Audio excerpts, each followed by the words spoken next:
Most people assume that when somebody dies, probate happens automatically, but that's not true. In Missouri, some families don't need probate at all, while others might get stuck for months in the court process because of the way that a titled asset is held. In this video, I'm going to give you a simple way to tell whether probate is even necessary in your particular case. And then I'll walk you through common ways to actually avoid probate in the first place. Plus, I'll give you some of the gotchas that trip a lot of families up. Quick note, this is general information, not legal advice. Talk to a lawyer if you need advice.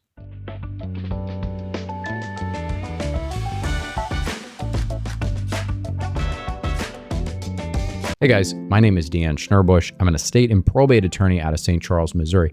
We help clients all across the state whenever it comes to administering decedents' estates and planning for future incapacity and death. Now here's the simple test. What triggers probate?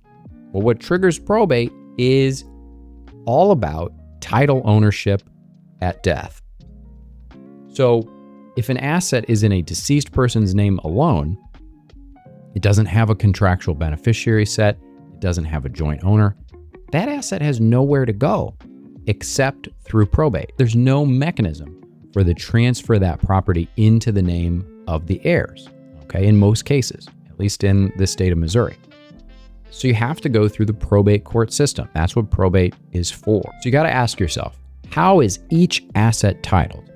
And does it have an automatic transfer path built in or no? So that's when you need probate, right? You have property in a deceased person's name. There are some other situations where you're going to end up in probate too, where, for example, you have a beneficiary that dies before the deceased and maybe didn't have any kids, or people die in quick succession. Maybe you have your spouse named as a beneficiary and they die 2 months later. In those kind of situations, you can end up with property payable to an estate. Or somebody passes and they have an insurance policy that is payable to their estate because maybe they forgot to name any beneficiary. Or maybe the deceased person passed away while they had a lawsuit pending, and that lawsuit is going to result in money coming to them. So there are all kinds of situations where probate, no matter how good a planning you do, may end up involved anyway. But as a general rule, most of the time, whenever you're asking, do I need to go to probate after my loved one died? Generally the answer is, well, it depends on, did they leave any property in their sole name? So let's talk about some of the methods that allow property to bypass probate. So in most cases, if you have a designated beneficiary, that beneficiary is going to receive the property. Now let's suppose that the beneficiary has died, but they left children. Under Missouri law, depending on the asset, in many cases, you may be able to substitute the children for a deceased beneficiary and avoid probate anyway. Sometimes that works, sometimes it doesn't. It really depends on the asset and how it's structured. Some accounts or policies will have different rules that apply and override the default Missouri statute. But that's how it works by default in the state of Missouri, is that if a deceased beneficiary passes before the testator or the decedent, they can substitute their children if they have any. The second way the property can bypass probate is in a joint tenancy situation where property is passing to the other joint tenant. But it's important to note that joint tenancy is not the default form of co-ownership except between married couples, right? So if you buy property with your kid, for example, like let's say you put it in both of your names, you put your child on the deed to your house, thinking that you're going to avoid probate. People do this all the time, but most of the time they do it wrong. They put the property in and don't specify as joint tenants with right of survivorship, and they just put the child's name on the deed. In this kind of situation, the property is not going to pass automatically, right? It's going to be a tenancy in common because that's the default form of co-ownership between unmarried co-owners of property, right? So if you put your child in your house and you don't have that magic language that says joint tenants with right of survivorship, it's going to be a tenancy in common. And under a tenancy in common, when one of the people dies, their interest passes to their estate and their heirs, not to the other co-owner. So in this situation, if you have a tenancy in common, you're going to have probate when one of the people dies, unless you have some other mechanism designated to transfer it out of their name at death. Another situation which is closely related to beneficiary designations is pay on death or transfer on death designations. Beneficiary designation is the verbiage commonly used in the context of retirement plans and life insurance policies, whereas for bank accounts, you will typically have a POD or a pay on death designation. In this situation, when the person dies, the POD triggers and it will automatically, you may need to submit a death certificate or something else, but otherwise the bank will just pay the money to the designated pay on death beneficiary. Transfer on death is the same thing as POD, except for applying to usually transferable real assets like cars, real estate, things like that. But you can think of all of these as functionally the same. POD, TOD, and beneficiary designations are all essentially the same thing. They are a way of designating a person in writing to receive your property automatically at death. The verbiage they use can sometimes differ a little bit depending on what kind of asset it is that you're talking about. The other way that you can avoid probate is through the use of a trust. If you put property in trust before you die and then pass away, the property is managed by the terms of the trust contract instead of by the terms of the probate court system.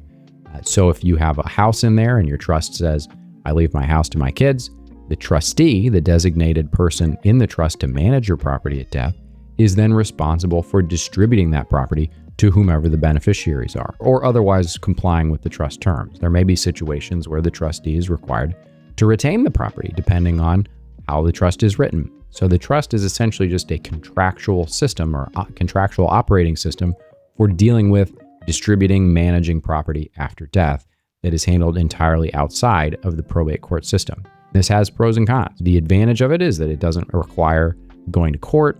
In many cases, especially in smaller cases, it doesn't necessarily require having an attorney, although there can be reasons to do that anyway. If you're a trustee and you're worried about anybody accusing you of wrongdoing, it can be a good idea to make sure you work with an attorney. But sometimes, depending on your family dynamics, it can actually make sense to go to probate. It can actually be preferable to have things exposed to the light of day and go through the court process and subject to court supervision, right? It really just depends on your family. And if you're making out a will or a trust or something like that, you're going to be the best person to know how you think your family is going to behave after you're gone. So if you're trying to figure out whether you need to go to probate when your loved one passes away, do this first. List out every asset that you can find that they own. Life insurance policy, bank accounts, real estate, cars, retirement plans, pension plans, brokerage accounts, everything that you can find, write out a list. And then do your due diligence to try and figure out what the title ownership of that asset was. So let's say they had a bank account with Commerce Bank or wherever it is. You will need to go, if you can, log into their bank account online and see who the owner of the account was.